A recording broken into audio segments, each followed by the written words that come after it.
Welcome to the Benzano Podcast, where we're calling a spade. Great to be here with you guys today. Lock the players out.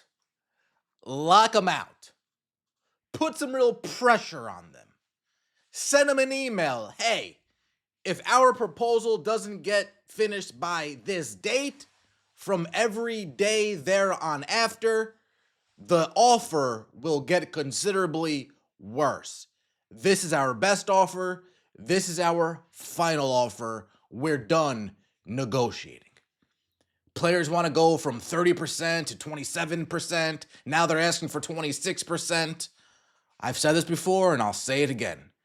Just because you go from one ridiculous demand to the next ridiculous demand doesn't make that demand any less ridiculous. Just because you started being foolish and you're continuing to be foolish doesn't make it any less foolish. Folks, I used to ride motorcycles back in the day. Let's say I bought it off Craigslist. Pretty sure I did. Let's say it was a Ninja ZX6R. Got it for $4,500 used on Craigslist. Nice. Great bike. Lovely bike. Fast bike. Let's say I wanted the bike for $2,000. Do you think the gentleman that was selling that bike would take me seriously as a buyer? If I say, I'll offer you $2,000 for the bike that you're demanding $4,500 for, do you think that person would take me serious? Or would they look at me like, dude, do you understand how this works? We're not even close to even being close to starting negotiation. And then I say, you know what? You're right. Not 2,000, 2,200. I'll give you 2,200 for it. Dude looks at me and eventually he's like, you know what? He's going to block my number, block all contacts, and wait for a serious buyer to come along. Boom. Next person comes along. Hey, I'll give you 3,500 for it. Now I'm really asking for 4,500, 35 solid, but we're still a little bit too far away. $4,000? You take $4,000 for it? Now what that person will say, oh, now he's serious about buying this bike. All right, $4,000, we're about 500 off. Hey, 4,250, take it, it's yours. You know what? 4,100, it's the best I got right now. Cash, here you go. You know what? 4,100's cool. Here's the bike, here's the title, here are the keys. Go home, have a good time. That's what the players are currently dealing with. The players are the first buyer, trying to offer $2,000 for a 4,500 bike. The owners are waiting for them to turn into the second buyer, actually being serious with their negotiations. Thank you for joining me for my TED Talk and my analogy for the day. Please like the video. Let me know your thoughts in the comment section below and subscribe to the channel. Lock the players out, and then maybe they will start getting serious. Because these concessions, this counter proposal, it's a waste of time at this point. The owners have to be looking at this like a waste of time at this point. Once the players get to around 20% in their counterproposal, then maybe the owners will start to move into that 17% range. But they need to come down to 20%. They're not going to come down to 26 and then the owners go to 15, and then 25, and the owners go to 15 and a half, and then for 24, then they go to 16, and they meet somewhere in the 20% range. That I don't think is going to happen at all. The owners understand the only reason why the players got rev share is because of CC22. They understand. The players, they don't. The older players, they're trying to capitalize off that NIL bag. But the way they're negotiating is very amateurish. Maybe if they would have moved off of that 30% down to 26% back in November, back in October, maybe then we'd be making some progress. But to do it in the 11th hour, we're just wasting time here. WNBPA asks in this offer 26% gross revenue share over the life of the deal and $9.45 million salary cap in 2026. The previous WNBA offer 15% gross revenue share over the life of the deal and a $5.65 million cap in 2026.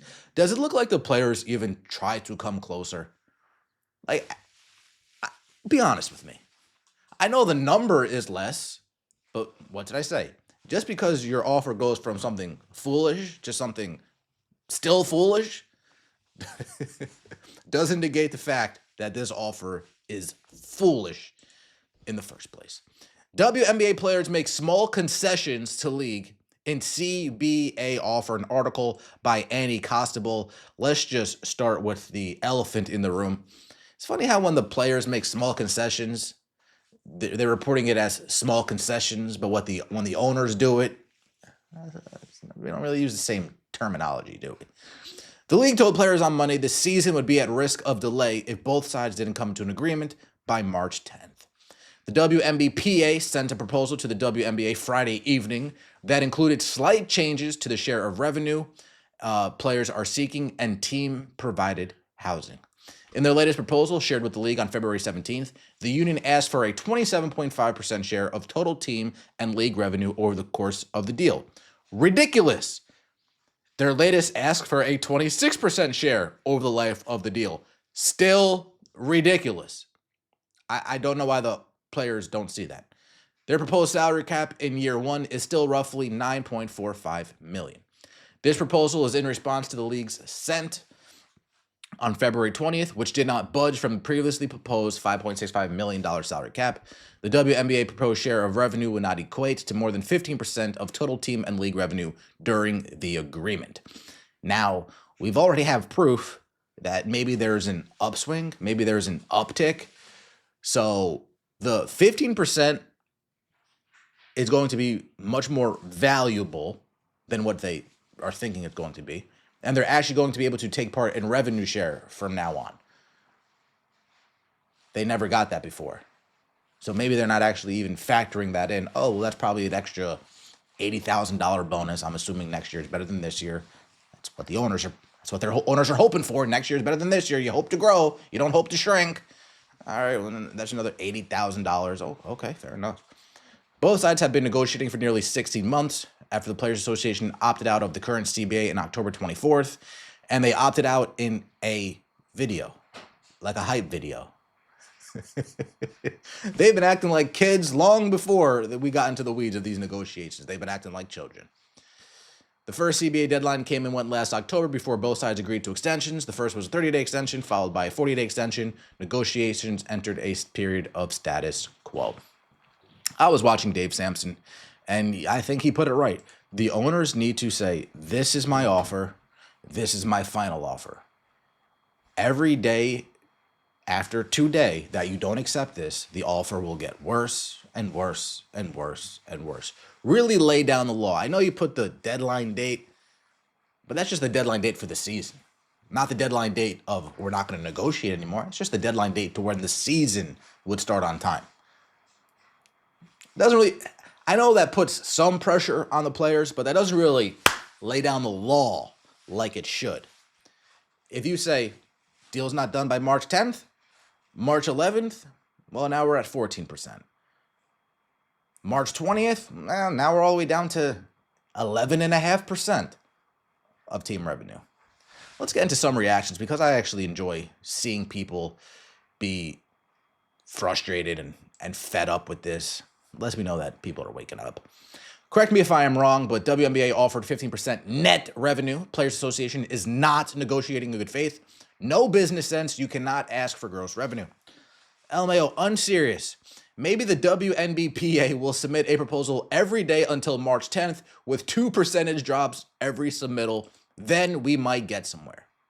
Season is over. Why would the WNBA go up? They have had 1 year of turning a profit with all this CBA bullshit. Even if they did have a season this year, it's going to be another fail. Everyone's sick of these ungrateful players.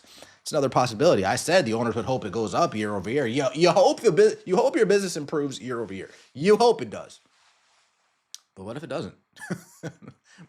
Well, what if it doesn't? What if this person's right? What if a lot of people are like, oh, I'm good on this? Ratings go down. Ticket sales go down. What if? Do you have to ask that question? Yeah, the old heads just want the most they can get before retiring, jeopardizing the careers of all the other players that we actually want to watch. The Players Association is negotiating in good faith. The league got to step up and stop this nonsense. I don't see any good faith coming from the Players Association. If folks, no, man. If we really think going from 30% to 27% to 26% is good faith. I don't know what to tell you. I don't know what to tell you. I don't know what to tell you. You're asking to buy a $50,000 car for $20,000. That's not good faith. The seller of that car says, "No, 20,000. You're joking. 21,000. No, no. I don't know how we some of us interpret these things. I don't know. Not over here. We're smart over here. Shout out to all you guys that support. But I don't know. I don't get it. I don't get it. Yeah, 2026 season is cooked.